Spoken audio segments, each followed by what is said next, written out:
میوانێکیە بەڕێ سەرحان عیسا پەیداری ئەنجومەنە ئێزیدیەن سووریایە لە ئەڵمانیە گەلمەیە بەڕێز ئیسا تو بخێراتی پشتی دەرکردنا vê beyannamê ji aliyê we ji aliyê encûmenê ve tiştek ji babetî hat guhartin wezanî silîval ku derê ye berpisyarên YPG pêya di li Rojavayê Kurdistanê bi xeber hatin bersiva wan daye tîkeliyek durust be yan ne? مخابن نا نخير جخوا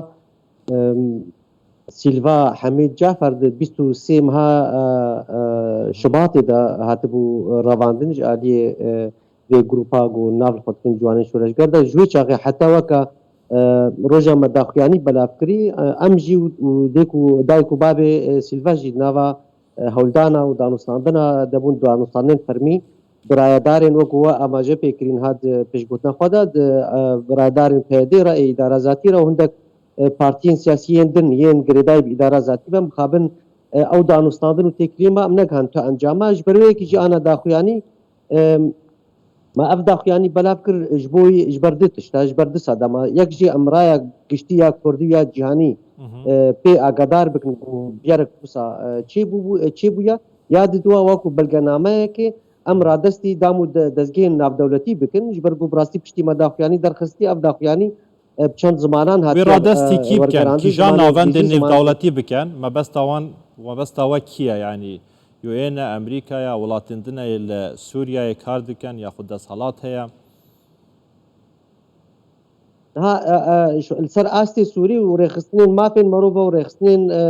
سیویل اف داخیانی گشتی حموا و دانستانی مبگش آراهنا لي ما بس ما وقتين بيجي دام مدزجين في دولتي وكا هناك دانوستاني ما بكونغرسا بريطاني راهبون هناك بيجا برلمان فرنسي راهبون بوزارة درفايا ألمان راهبون هناك دام مدزجين ما فين مروفا إيه ما فين زاروكا وجنيفا هبون السر أستي جهاني أفضل يعني بزمان إنجليزي وزمان ألماني وعربي ما أرستي يوان كرياكو أو جي كاربن فشاركي ضغطك اللي سر دارن پیاده بکن سوری دا کو کاربن ویکا چه سربست بردن و نوی تنی همه اف کسین بتمن بچوک زاروکین گوهدنا رواندن برای سرحان هفده سربست بردن ود بیان نما خدا گوتیه کو کسوکارن سیلوای درگه به درگه شویا بردریه همی سازیان پیاده و یپگل روشاوای کردستانه مزبارم سرحان عیسا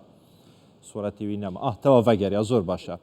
نزانم تا پرسامن هاجی بازی بوده دوباره بکم ده بیان نما خدا و آماجه ویکی کلیه کو کسوکارن سیلوای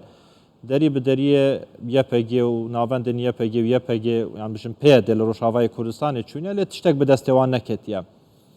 وان چجه را گوتیه یعنی گوتیه که چاوال کدره یعنی زانیاریه که واسه نخسته دستی یان زانیارین و هنه او نهال کدره لروشاوای کردستان هلایه یان آنیه شنگاله یان بریه قندیله بریه باکور چوزانم ایتر جنوان زورن اره نا مخابن تبر سوین صداصد و مکم نکرن ندستی ما و ندستی دایکو باب سیلوا اوایک دو يعني براستي ام نزانن يعني جارانو سافان زاروكا چاوانا لكرن بچرنگي ام قد تشتكي جنا اقدارن حتى ايروجي از ذكر السر از وكا قوتي في سرها في انفورماسيونها دريا اركان التلفزيون ورا از بلاف دكم رايدارن PKK از ني بهدي PKK مرة تواصل كرن دانو صادن ايرو كرن هندك تشت جما خواستن ما او تشتيوان قبول نكرن وماش ديرك جوان خوسته گوچارانوسا سیلوای شکره بکن و ما اف گوتن جواره گوتیا اگر هاتو تشتک هات سری سیلوا یانجی دیکو باب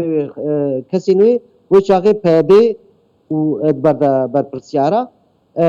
مخابن چارانوسا وان ندیاره و امنگهانا یعنی تشتکو اما فهم کری بریار ند دست پیده ده و نجی دست اداره ذاتی ده ما وسا جمال هات اشکره کرن همی کسی افنه یکم کیسه لروشاوای کردستانه نه داوی کیس جدبه نه داوی زاروک جدبه که دروینن لی چاره سر چیه هنگ وکه انجمنا ازدیان لسوریه هنوی چه بکن تنه بیان نامک درخستنه کافیه جبو برسفدانه یانجی و پیکولندن هنه چاره سریندن هنه حولندن هنه ها ام اشکره و فکری بیژن یعنی برا ملتی کرد ورای گشتیا کردی جزان به اف کریار نوسا جبوما کریار تروریستیانانا ما دخیانی خود لش یک آن زمان دو اف گروپا گوناب خود کن جوان شورشگر جبوما گروپا تروریستیان نیا دوی بری هر تشتی پیدا خوش وان گروپ نوسا به علاقه دار بکا تبریئه بکا بیجه تو تکلیم بوارتننا ذاتا اف گروپ نوسا بونا یک جوان آستانگی هری مزن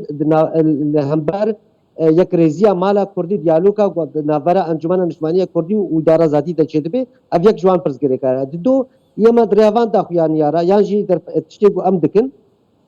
کورای گشتی جهان بگشتی دموکراتی خوازن کو دستی وان پرسا سوری ده هب گشتی کاربن فشار کل سر پیدا بکن کو خو بغری خدوري بان کریارا بکی خدوري بان گروپن تروریستیانه بکی عادی از جناب ور بیجم یما بلگل بردسته معنا هندك فيديو البردسته إلا ألمانيا أنا بري صرحان إلا ألمانيا أنا زديك زور لألمانيا هيا لا خير لا خير ام سوري نجي ما مستا ام سوري نجي ام كردستان عراقنا من الهرج انا وكا انجمنا ازدي سوري رخصتنا ما ام الهرج هنا تمام اس وكا جنابيته دبشن وكا كساتيته نهال ألمانيا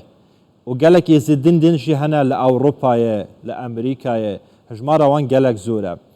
هنگ فشاره که درست دکن لألمانیا لأوروپا جبوه چنده که فشاره لسر پیاده یپگه چوزانم حسده درست بکن ایتر زاروکن خوار 18 سالی نروینن یانجی اوین روان دینه رادستی کسو کارن وان بکن و تشتک لبره هیا یعنی بله انها مثلا نتنی مثلا رواندنا زاروکایا اف یک جوان پرزگری که دنی هری مزن هیا کو ازیدی تو جوه پرزگری که بنزاره امام مستعوچیا بلکه دراگاندنه ده نای بحث کرن بس ایرو پیادت سوری دا اداره ذاتی دست خود دنی سر مال و ملک ازیدیا جی مال و ملک ازیدیا لهاری ما جزیره به لهاری ما حلب و افرینی وان به قالك بلغان عمل بردسته ما هنا چاوا پیادت دست خودانی سر مال و ملک وی خلکی بدار زوره و او مال و ملک وانش خورا لشکری خورا بکارتینی اف تشتی گوچه دبن اف بن پیکرنا ما فی مروبا تجاوزات گوچه دبن هگر هات و دروجین پیش ما جارسر نبون ام راستی جی ام نچار دبن وی چاقی دبیگو ام دریا دادگه ناف دولتی دجی هولدانان بکن و ام هندک کارا و خباتا بکن راستی بلا داوی پرس اوه بیتن هنگ دبیجن بیاننامه خودا کو او سیلوا افکش یا نخوشه که درونی هیا یعنی اف چه نخوشی هیا کچک نخوش بیتن بکر پیاده یپکی دیتن کارن یعنی کاری سیاست پی بکن یا خود کار شری چکداری پی بکن امستا نهام الجنابي ورا قلت فيديو الجماعة بوكا بلغنامة جمالباتا سيلفاج الجماعة ابكا تشك نخوشين كبيرة از مخابن كرديز نظام نافي نخوشين تشل زي اشترى شيروفا بكم كتشك جيشي خود كبي روجانا دجارة جيكي ماني دجارة تو جيبي نخوشي تي في حالتها هاتي جار جارنا تخود جي شيشي خود كبي جار جارنا دماغ وشيار جيبي جهج دچي او نخوشي اوي دبي او كتشك دوري قربالغ و ترسو تشتي نباش بي اف بجيش كاجي وساجدي وكوبابي رغوتيت في كتشك حوجي هيمنيه بحوجي حسكرنيه بحوجي كونوي عاز لكن مخابن امجي في برسيدكن يعني باش وقتي غزاروكي مدبن وبري وانددن شرا وكشت جبوكي افشر جبوكيا جبوكي شردكن شريكي دكن تشتكي ديجي قلت الدستوري بدي ما مستا يعني انا از في برسيجي دكم باله حتى للشنغالي انا برسا ازيدي الشنغالي باشا انا از في برسيج بككي دكم او جيني ازيديان يجو خلاص بونج دست داعش قو بصدا جوان جنا بككا برن ودست داني نستروان وتفنق ابيت المليوان جبوكو شربكن جبوي بككي ويش بر كده شربكن وشركي بكن او جيني ازيديا جبوتش يعني كما حتى بيرادي ام بي برسيدكن جبككا وجي اداره ذاتي جبيدي وحمدا مدزقه وان ون تشج ازدياد خوازن تمام دست خوش برای سرحان عیسا پیفداری انجمن ازدین سوریا لألمانیا برای اسکایبت گلمه و گلکی خواست